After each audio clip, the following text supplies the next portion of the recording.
Hoje nós vamos passear bastante na Bíblia. Se você tem caneta e quiser anotar aí no papel, fica à vontade. Tudo que Deus faz, querido, Ele faz com excelência. Repara só. Olha para a pessoa que está do teu lado. Tá vendo? Tudo que Deus faz, Ele faz com excelência. Essa pessoa que está do teu lado foi Ele que fez. Amém? Deus caprichou, não caprichou ou não? Mais ou menos? Tudo que Deus faz com excelência. Logo, o reino dele, o reino que ele governa, também é um reino de excelência. Preste atenção no que eu vou te falar. Não tem como Deus ser um Deus de excelência, fazer todas as coisas com excelência e o seu reino não manifestar excelência. A excelência está na essência de Deus. Tudo que Deus faz, Ele faz com excelência. E antes de entrarmos na mensagem que eu tenho para você nessa noite, eu quero te mostrar isso. Eu quero te mostrar que a excelência está na essência de Deus. E nós servimos um Deus de excelência. Gênesis capítulo 1. Abre aí sua Bíblia. Se quiser acompanhar ali, anota para ler em casa. Gênesis fica logo depois da capa, tá? Aí tem o índice, tem tal, então logo ali. Gênesis capítulo 1, versículo 31. Olha o que diz a palavra. E viu Deus que tudo o que ele tinha feito, viu Deus tudo o que tinha feito, e eis que era bom? Muito bom. Muito bom. Essa expressão muito bom é excelente. Quando Deus termina a criação, e aqui é o final do sexto dia, foi tarde de manhã, o dia sexto, Deus termina a sua criação, e Ele olha tudo o que Ele fez e diz: é muito bom. Deus não fez nada meia boca, irmão. Tudo que Deus criou com excelência. Gênesis capítulo 2, versículo 9. Olha o que diz. E o Senhor Deus fez brotar da terra toda árvore agradável à vista, boa para comer, e a árvore da vida no meio do jardim, e a árvore do conhecimento do bem e do mal. Olha só, Ele fez brotar da terra toda árvore agradável à vista. O que é isso? Todas as árvores que Deus fez eram lindas. Era a coisa mais bonita de se ver, agradável à vista. Então, Deus não caprichou só na essência da árvore. A aparência da árvore também era de excelência, boa para comida. Então, assim, os frutos eram saborosos. Versículo 10. Saía um rio do Éden para regar o jardim. Tá? Preste atenção aqui. O jardim não é o Éden. Já ensinei isso para vocês. Plantou o Senhor Deus um jardim no Éden. O Éden era o planeta Terra antes do pecado. O Éden era a terra inteira antes do pecado. Então, olha só. O versículo 8 aí, capítulo 2, versículo 8. E plantou o Senhor Deus um jardim no Éden. Então, o Éden não era o jardim. O jardim foi plantado num lugar chamado Éden, que era o planeta Terra. A palavra Éden significa terra de maravilhas, terra de coisas boas. Pastor, o que é o Éden? O Éden é o planeta Terra antes da queda. Amém? Todo mundo entendeu? E o Senhor plantou um jardim lá. E diz que saía um jardim do Éden. O Éden é fora do jardim. Para regar o quê? O jardim. Então, Éden não é o jardim. O jardim foi plantado no Éden. Então ele mandou para o jardim um rio. olha só, para regar o jardim. Dali se dividia e se tornava em 4 braços. O nome do primeiro é Pison. Olha só, este é o que rodeia toda a terra de Havilá, onde existe o que, irmão? Ouro. E o ouro dessa terra é bom. É o melhor ouro que existia. E ali há o bidélio e a pedra sardônica. Só pedras preciosíssimas. Deus não faz nada meia boca. Deus faz tudo com excelência. Versículo 13. O nome do segundo rio é o Gion. Este é o que rodeia toda a terra de Cuxi. O nome do terceiro é o Tigre. Este é o que vai para o lado oriental da Síria. E o quarto é o Eufrates. Então preste atenção. Não bastasse Deus ter criado o Éden, e ele falou, olha, a criação do Éden foi no 6º dia, quando ele fechou toda a terra. Lembrando que o Éden é o nome do planeta Terra antes da queda do homem. Então quando ele fechou todo o Éden, ele falou, é bom, é muito bom, eu criei um planeta com excelência. Logo depois, se não bastasse Deus ter criado um planeta com excelência, o que Deus faz? Ele ainda cria a área VIP. É um jardim. Ele ainda cria uma área VIP. Ele cria um jardim. E diz a palavra que naquele jardim, as melhores árvores estavam lá. Deus não faz nada meia boca. Deus faz tudo com excelência. Deuteronômio capítulo 8. Quem entendeu, diga amém.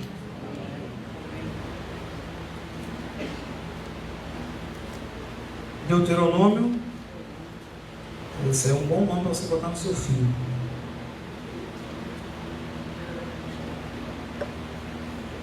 Oi? Não seu, não.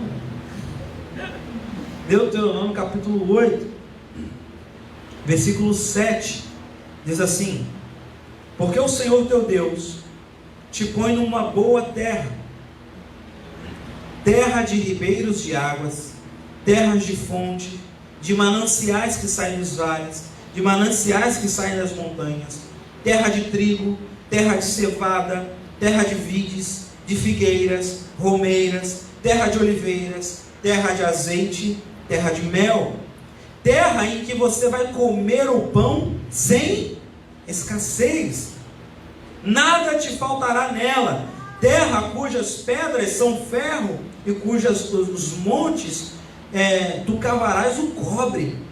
Quando pois tiveres comidos e fores farto, louvarás ao Senhor teu Deus pela boa terra que Ele te deu. Querido, isso aqui é uma promessa chamada, o pessoal conhece como terra prometida, amém? Quando Deus te faz uma promessa, Ele não te promete coisa ruim, não, Ele te promete o excelente. Quantos tem promessa de Deus aqui? Deus prometeu a excelência para o seu povo. Ele falou, olha, o Senhor vai te colocar numa boa terra, vocês vão comer sem escassez, não vai ficar contando, não vai ficar faltando, porque Deus, quando promete algo, Ele promete te dar coisas com excelência. Terra que vai ter tudo, vocês vão plantar, vocês vão colher, vai ter azeite, vai ter mel, o que vocês plantarem vai colher, o que vocês criarem vai produzir, vocês vão conseguir arrancar água no vale, vocês vão arrancar água do topo da montanha, vocês vão comer pão, vocês vão ser fartos em tudo, porque Deus, quando promete algo, Ele vai te dar com excelência. Então vai aqui um recado para você: não apresse o Senhor naquilo que Ele vai te dar, porque quando Ele te der, vai ser com excelência. Deus, quando vai defender o seu povo, tu acha que Ele vai defender como? Com excelência. Ainda em Deuteronômio, no capítulo 4, no capítulo 8, só que agora o versículo 4, aí, no mesmo capítulo, só que agora o versículo 4, olha: nunca se envelheceu a tua roupa sobre ti, nem se inchou o teu pé nesses 40 anos. Você tem noção? O que Deus está falando? Olha, às vezes a gente anda preocupado, né? E é normal do ser humano caído, da nossa carne caída, se preocupar. Mas nós temos que andar pelo Espírito, porque quando nós andamos pelo Espírito, as preocupações não tomam conta da nossa mente. Você entende isso? Quando nós andamos pelo Espírito, as preocupações não tomam conta da nossa mente. Quando a gente está preocupado demais, é porque a gente está andando demais pela carne, olhando demais as circunstâncias. Mas quando Deus nos protege, você tem noção do que é isso? Um povo 40 anos no meio do deserto, não tinha nada, não tinha plano de saúde, não tinha hospital, não tinha recursos humanos, praticamente zero, e Deus falou: olha, as roupas não se envelheceram, as sandálias não se gastaram, nem o pé inchado ficou. Deus, quando cuida do seu povo, Ele cuida com excelência. Coloque agora as suas necessidades diante do Senhor, porque Ele vai suprir elas com excelência. A gente não precisa ficar andando preocupado com isso, porque nós temos a palavra. Você crê na palavra? Pastor, mas eu ando preocupado. Eu também fico preocupado. Mas quando a gente fica preocupado, a gente tem que correr para o Senhor e falar: Deus, Tu és um Deus de excelência. Essa preocupação não vai tomar conta da minha alma. Marcos capítulo 6.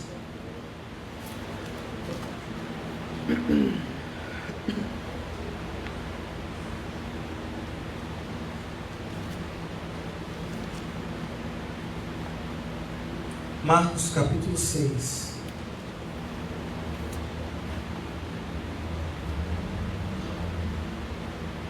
Quando Deus resolve abençoar alguém, Ele abençoa com excelência. 42. Olha o que diz a palavra. Todos comeram, ficaram fartos, e sobrou 12 cestos cheios de pedaços de pão e de peixe. E os que comeram os pães eram quase 5.000 homens. Se eu não me engano, em Mateus vai falar assim: sem contar mulheres e crianças.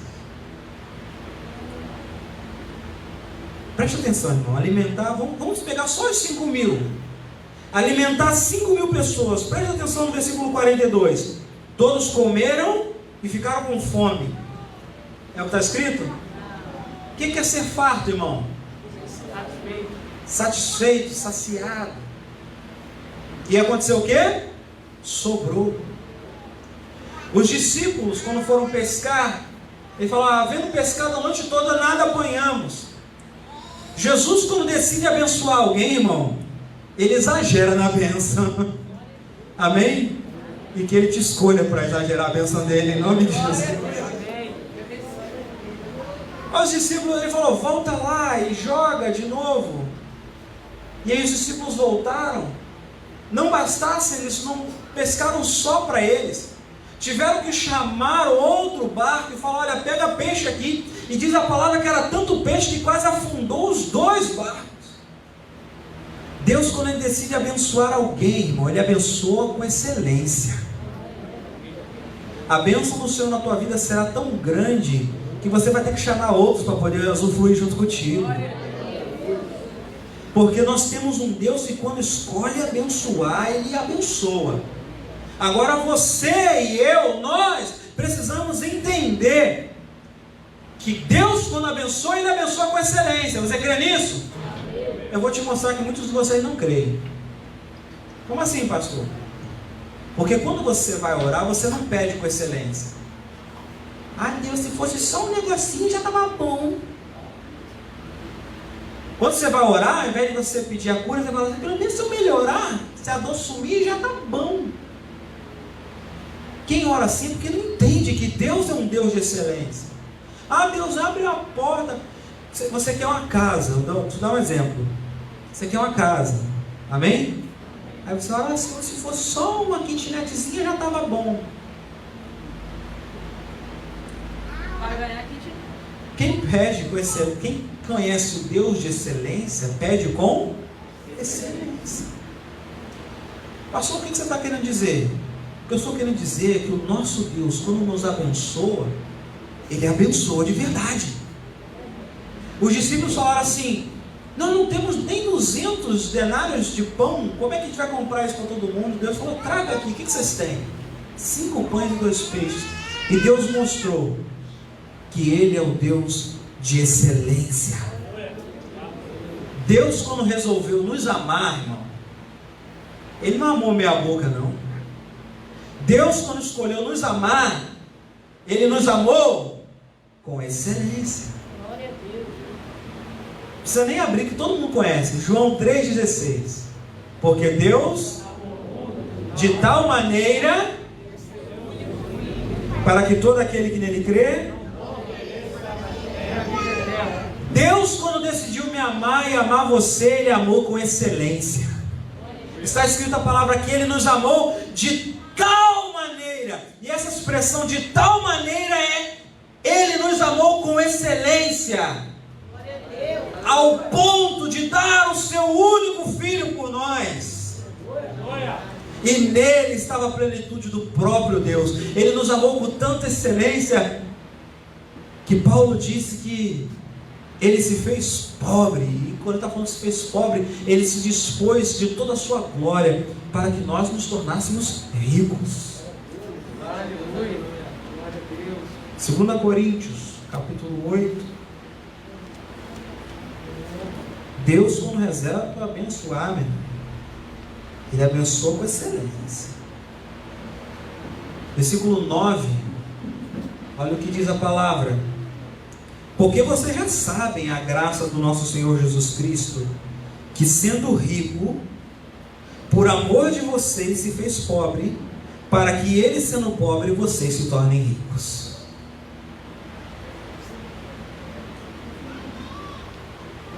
E eu estou levando para outras áreas, porque o contexto aqui é financeiro.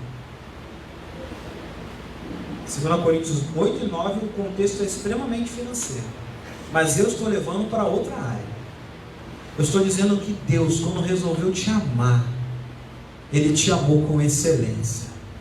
Ele poderia ter mandado um anjo, Ele poderia ter criado um outro ser humano,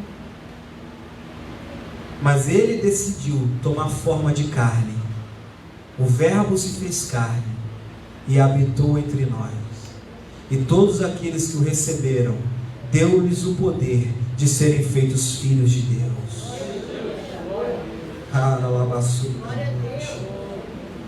Ele não escolheu qualquer coisa, não.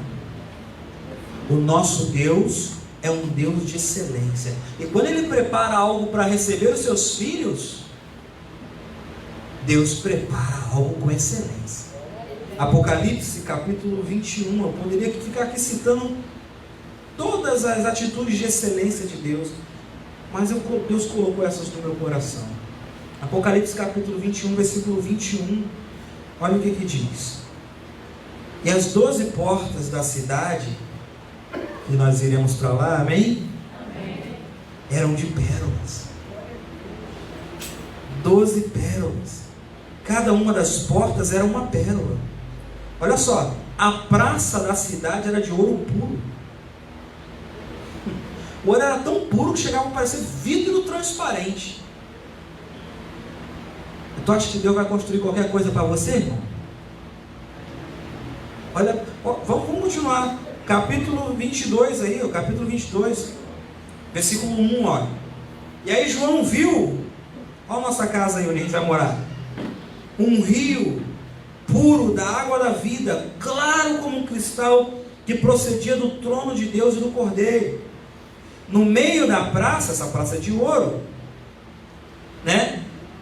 E de um e de outro lado do rio estava a árvore da vida, que produz 12 frutos, dando seu fruto de mês em mês, prosperidade, nunca falta fruto. E as folhas da árvore são para a saúde das nações, não vai ter enfermidade. Ali nunca mais haverá maldição contra ninguém, tá? E nela estará o trono de Deus e do Cordeiro, e os seus servos estarão ali servindo a Ele. Quer melhor patrão que esse? Na verdade, nós vamos estar servindo ali como filhos, porque essa é a herança dos filhos de Deus. Olha só, versículo 4: e verão o seu rosto, nas suas testas estará o seu nome, ou seja, filiação. Seremos filhos. Versículo 5: ali não haverá mais noite, e não necessitarão de lâmpada, nem de luz do sol, porque o Senhor Deus os ilumina, e reinarão para todo sempre. Quem vai reinar com Cristo? Agora Deus não faz qualquer coisa não. Olha a cidade. Se a gente for levar para o lado literal, uma praça toda de ouro, é óbvio que é uma figura de linguagem para a gente tentar entender mais ou menos o que João está vendo. Mas o que eu quero trazer para você é que quando Deus prepara algo para os seus filhos, Ele prepara com excelência. Aquele garoto voltou, filho pródigo: me faz como um dos teus jornaleiros, um dos teus empregados. Aí o que Deus fala? Negativo. Tragam a ele a melhor roupa, traga a melhor sandália, põe um anel no dedo dele, mata o bezerro cevado. Bezerro cevado é aquele boi que fica só na engorda, e ele só morre em dias importantes. Ele falou: mata esse, porque esse meu filho estava morto e reviveu. Deus, quando resolveu te dar a vida, Ele resolveu te dar uma vida de excelência, querido. Eu poderia aqui continuar falando outras coisas, mas eu acho que já deu para você entender que o reino de Deus é um reino de excelência, amém? Essa é a característica do reino de Deus, um reino de excelência. E o que eu quero passar para você com essa mensagem? Que se nós estamos no reino, e o reino de Deus é um reino de excelência, tudo que eu e você, tudo que nós fizermos, tem que ser feito com excelência. Olha para uma pessoa perto de você e fala assim: não faz nada da minha boca para Deus não. E eu quero trazer algumas características de um serviço de excelência. 1 Coríntios, capítulo 16. Vamos ver o que é um serviço de excelência. Olha, eu garimpei assim, né? Tive que reduzir muito, porque é muita coisa que eu queria trazer.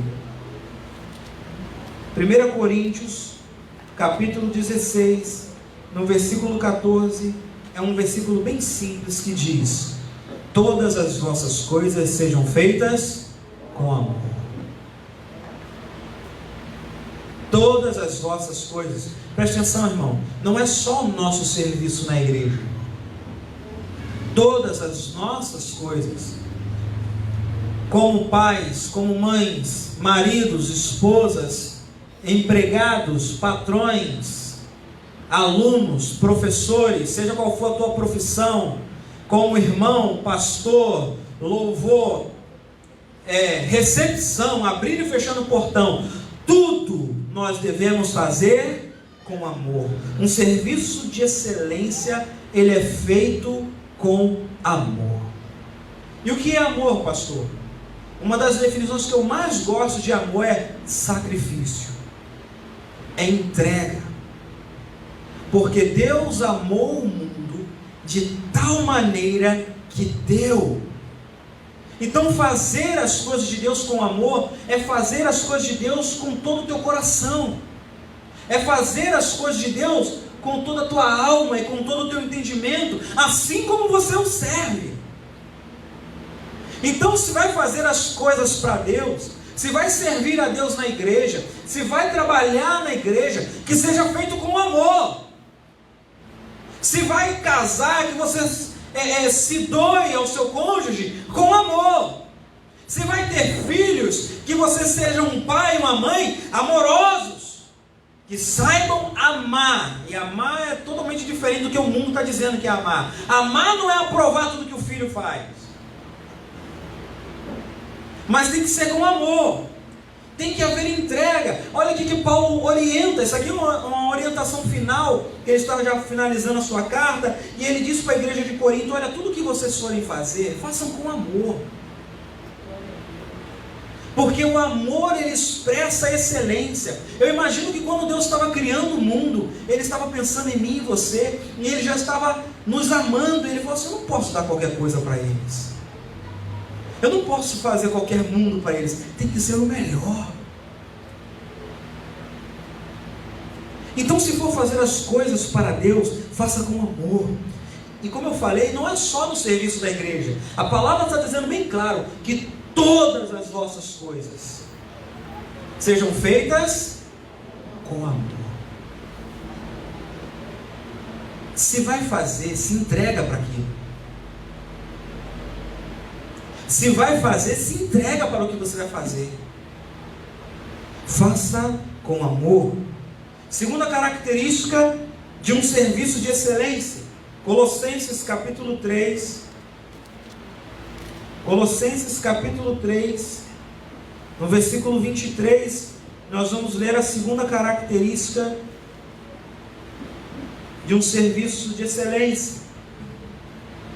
Desligou aí.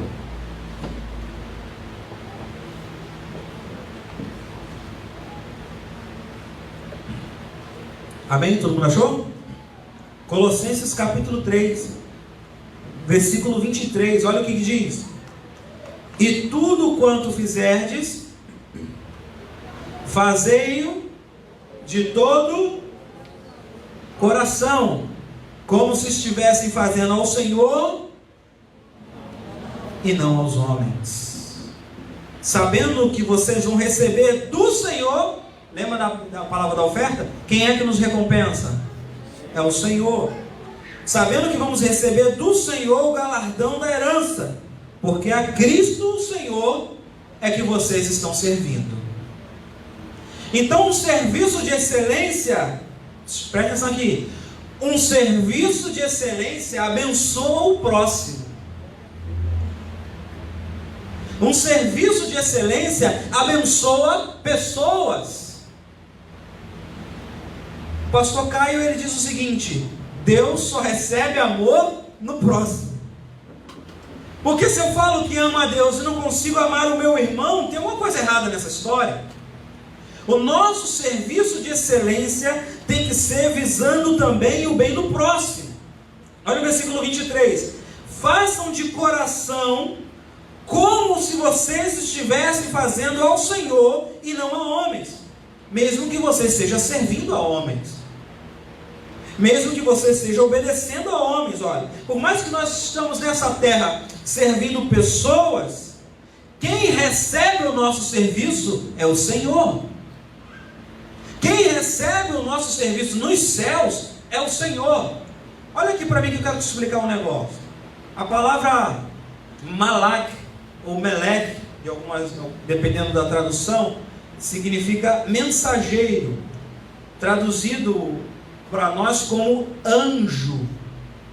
Então, toda a palavra no hebraico traduzida como anjo, o anjo do Senhor, vem a expressão malak, se eu não me engano, que é mensageiro. Beleza? Todo mundo entendeu isso?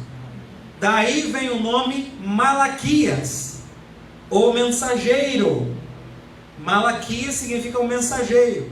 E não é à toa que o livro de Malaquias só fala das ofertas que o povo estava entregando a Deus. Isso não é à toa. Deus não faz nada sem propósito. Tem um propósito. Todo altar do Senhor, onde era colocada uma oferta, o Senhor envia um anjo para receber as ofertas.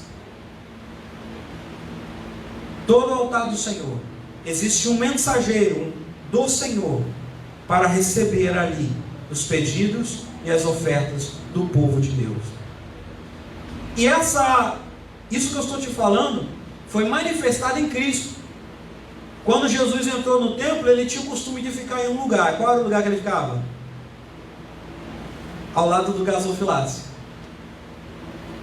Porque o anjo do Senhor estava ali. E ele olha a intenção do coração de cada um que ia lá.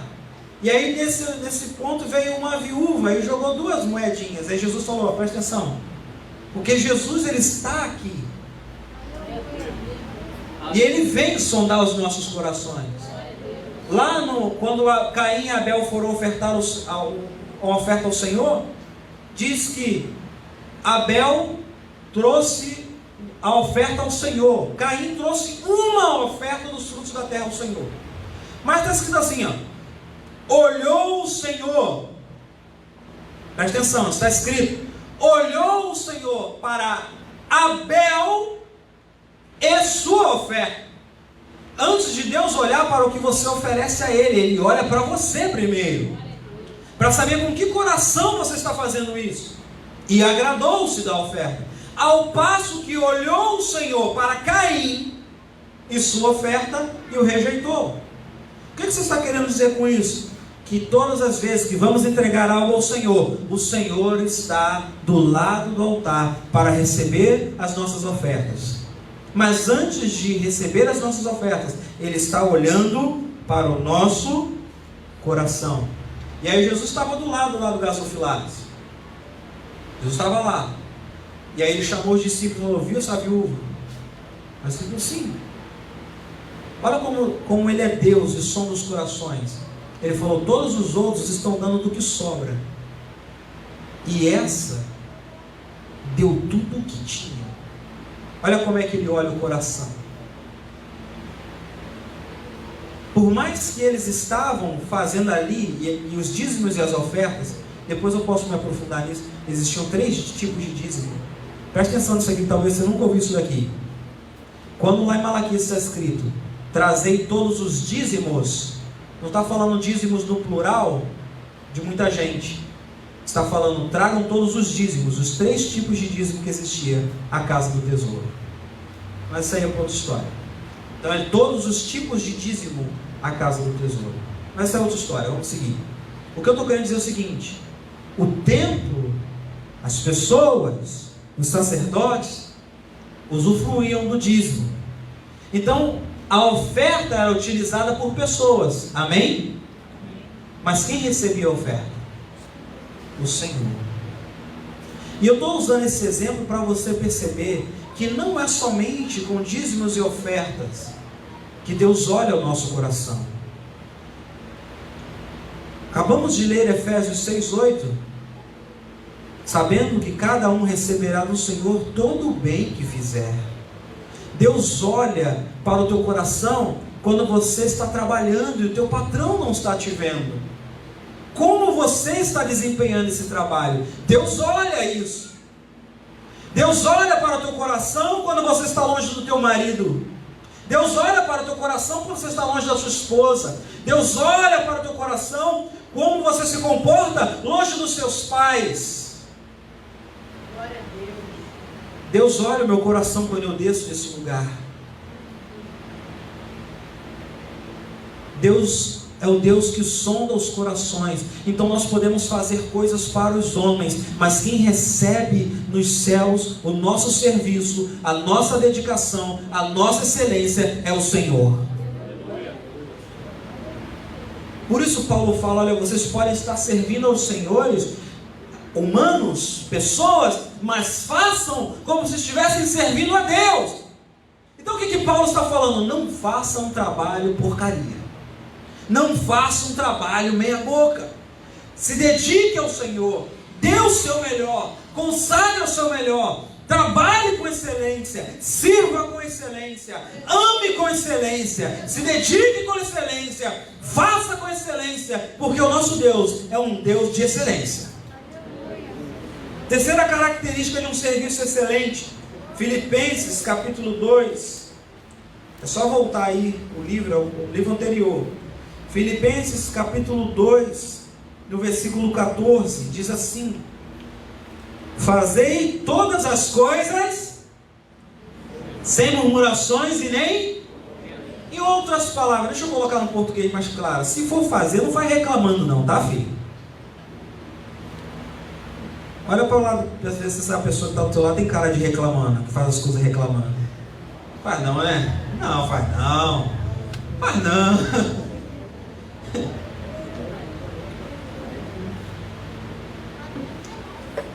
Irmão, estamos precisando de ajuda aqui na igreja. Amém, amém. Será às 8 horas da manhã. Amém, amém. Pô, pastor, marcou 8 horas da manhã. Então falasse não, amém, irmão. Não viesse pra cá, ué. Se é pra vir, é pra vir, não é pra vir reclamando. Fazei todas as coisas sem murmurações e nem... Porque não adianta, o murmurador ele ainda quer arrumar intriga, né? Você não acha que o pastor marcou muito cedo, não? Não basta ele murmurar, ele quer inflamar, ele quer reclamar. E todo mundo tem que reclamar junto comigo.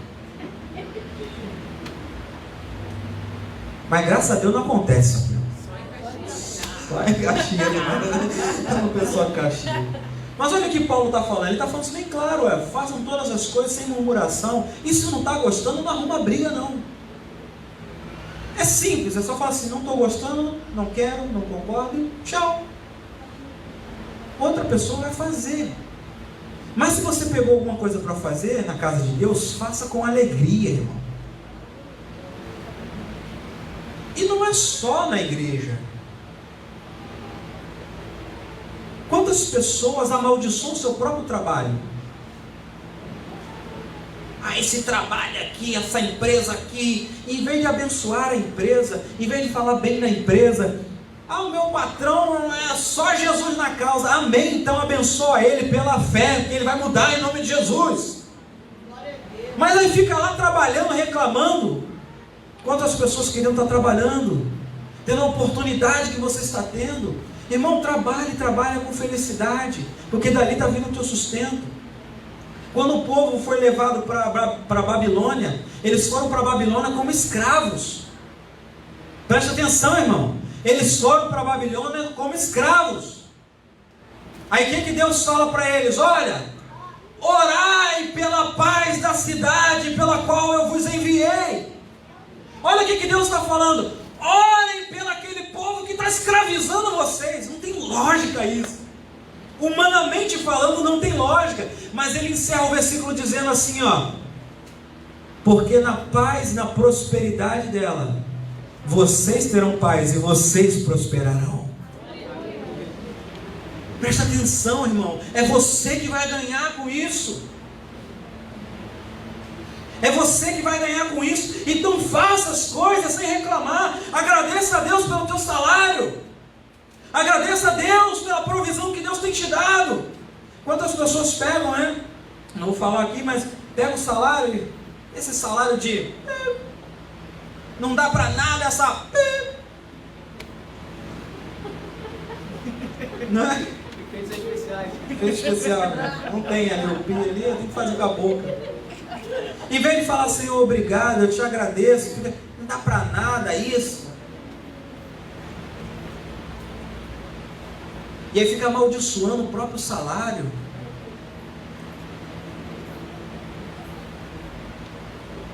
E aí depois você não entende porque as coisas não fluem na tua vida, mas é pela falta de entendimento, o povo sofre.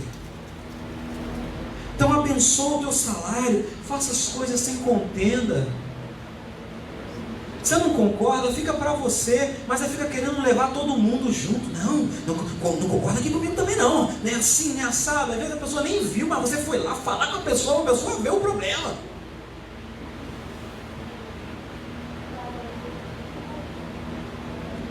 Dentro de casa, a mesma coisa. Não tem uma palavra boa dentro de casa, é só reclamação. Reclama da luz, reclama do quarto, reclama da parede, reclama da TV, reclama do quintal, reclama do cachorro, reclama do vizinho, reclama do lugar onde mora. Então morre, pô, né? Morre. Não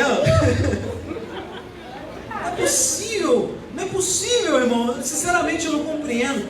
Irmão, eu sei que nós passamos por problemas, nós enfrentamos problemas. Mas não é possível que você se diga crente, que você se diga cristão, e você não tem motivos para andar feliz na tua vida. Não é possível que você não tenha motivos para expressar felicidade. Pastor, mas tem coisa ruim, então coloca nas mãos de Deus e começa a agradecer pelo que você tem. Começa a ser fiel no pouco para você ver o que vai acontecer. Irmão, hoje a gente acredita nisso aqui, hoje a gente está brincando. Isso aqui não é clube. Isso aqui não é clube. Hoje a gente acredita nessa palavra aqui, hoje a gente está brincando de clubinho. E a palavra é fiel. fiel ao que prometeu. Passarão os céus e a terra, tudo vai passar, mas a palavra dele não passa. Isso é a palavra dele, e a palavra dele foi escrita para nos ensinar a viver na terra, não é viver no céu não, porque lá no céu não vai precisar de Bíblia não. Quem já foi, quem vai lá no céu já acabou tudo, a gente não precisa de Bíblia no céu. A Bíblia é para nos ensinar a viver na terra. E Paulo vendo aquilo ali na igreja falou: olha galera, vamos fazer as coisas aí sem murmuração, sem arrumar picuinha. Diga para o irmão perto de você, ó, se vir reclamar comigo, vou jogar esse versículo na tua cara. Amém? Joga a Bíblia. Por último, amém? Característica de um serviço excelente. Eclesiastes capítulo 9. Olha para a tua vida, irmão. Todo mundo tem aquela fase que reclama demais. Todo mundo. Esses dias eu falei com a Sueli, falei: pô, me desculpa, eu estou reclamando demais. Os problemas de casa, e às vezes você vai deixando os problemas de casa acumular na tua cabeça. Quando você percebe, você está mais reclamando que outra coisa. Então eu não soube entender o momento que a gente estava passando. Eu estava, quando me peguei, eu estava no centro do vilar andando, estava voltando, aí Deus trouxe esse versículo: faça as coisas sem murmuração. Aí eu cheguei em casa e falei: ô amor, me desculpa, estou reclamando demais, não tem motivo para reclamar, e não tenho mesmo. Deus tem sido bondoso comigo. Então se você olhar para a tua vida hoje e falar assim: você está reclamando demais, pede desculpa a Deus, pede desculpa às pessoas, né, que convivem contigo, e fala: eu vou melhorar, eu vou reclamar menos, faça as coisas com alegria. Por último, característica de um serviço excelente: ele é feito com dedicação e compromisso.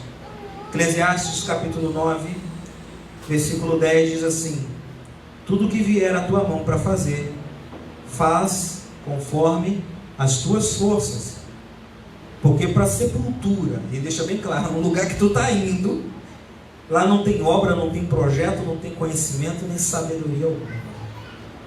O que ele está falando aqui? Duas coisas. Primeira, faz conforme as tuas forças. O que é isso? Fazer conforme as tuas forças é fazer o melhor que você pode fazer. Presta atenção aqui. Nunca compare o teu trabalho com o do outro, porque está escrito conforme as tuas forças, não é conforme a força do outro. Então não há comparação. Eu posso fazer até um determinado ponto. Se outro pode fazer além do que eu posso fazer, glória a Deus e parabéns para outra pessoa, mas a minha força é até aqui. Agora isso não é desculpa também para que eu não dê o meu melhor. Isso não é desculpa para você não dar o seu melhor. Ah, mas o Jefferson faz melhor do que eu. Amém, o Jefferson vai fazer o dele e você vai fazer o seu melhor. O versículo não está dizendo para se comparar. O versículo está falando: faz conforme as tuas forças. Se entrega de corpo e alma, se dedica, tenha compromisso. Porque depois, quando você for para a sepultura, não reclame, porque lá você não vai poder fazer mais nada. O que você tem que fazer aqui agora, faz aqui agora. É para se dedicar à sua família, se dedique o melhor para a sua família. Dedique-se o melhor aos seus filhos. Dedique o melhor aos seus pais. Se casou, tem que ser o melhor marido que você puder ser. Maridos, agora eu vou falar para os homens: cresçam o máximo que vocês puderem crescer. Ganhem a maior quantidade de dinheiro que vocês puderem ganhar e ter a melhor vida que vocês puderem dar às suas esposas e filhos. A gente tem que dar o nosso melhor. E quando nós, como homens, buscarmos dar o nosso melhor, as nossas esposas também nos honrarão com o melhor. Os nossos filhos também nos honrarão com o melhor. Então, eu poderia falar para mulheres, eu poderia falar para as crianças, mas eu quero falar para os homens. Quando nós, homens, começarmos a governar a nossa casa com o melhor vai vir da esposa e dos filhos para nós. Alguém tem que começar, e tem que ser nós, homens. A gente tem que fazer o melhor. A melhor casa que a gente puder dar, o melhor carro que a gente puder dar, o que a gente puder dar de melhor. E o melhor que você pode dar não é o melhor que eu posso dar, é o melhor que você puder dar.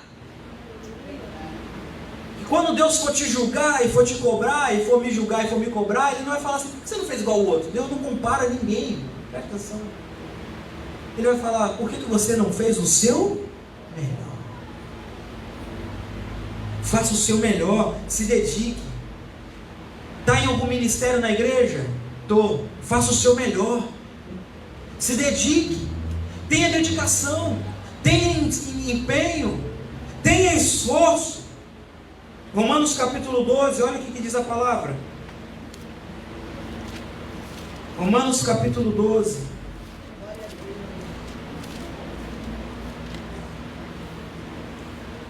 A partir do versículo 6. Vamos ler junto ali. De modo que todos nós temos diferentes dons, segundo a graça que nos é dada. Mas aí ele começa a falar: olha, se você tem um dom de profecia, seja ela segundo a medida da tua fé. Ou seja, faz o melhor, segundo a fé que é em você. Então se empenhe, se dedique, estabeleça o máximo. Versículo 7, ó. Se é ministério, se dedique em ministrar. Esse seja em ministrar tem esse sentido. Depois você lê o contexto.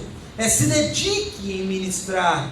Se é ensinar, que haja dedicação no ensino. Então vai ministrar algo para alguém na igreja, seja das crianças, jovens, louvor, a igreja. Se dedica ao ensino, estuda a palavra, se dedique em oração, dê o seu melhor. Versículo 8, se vai exortar alguém, use o dom de exortar e exorte da melhor maneira.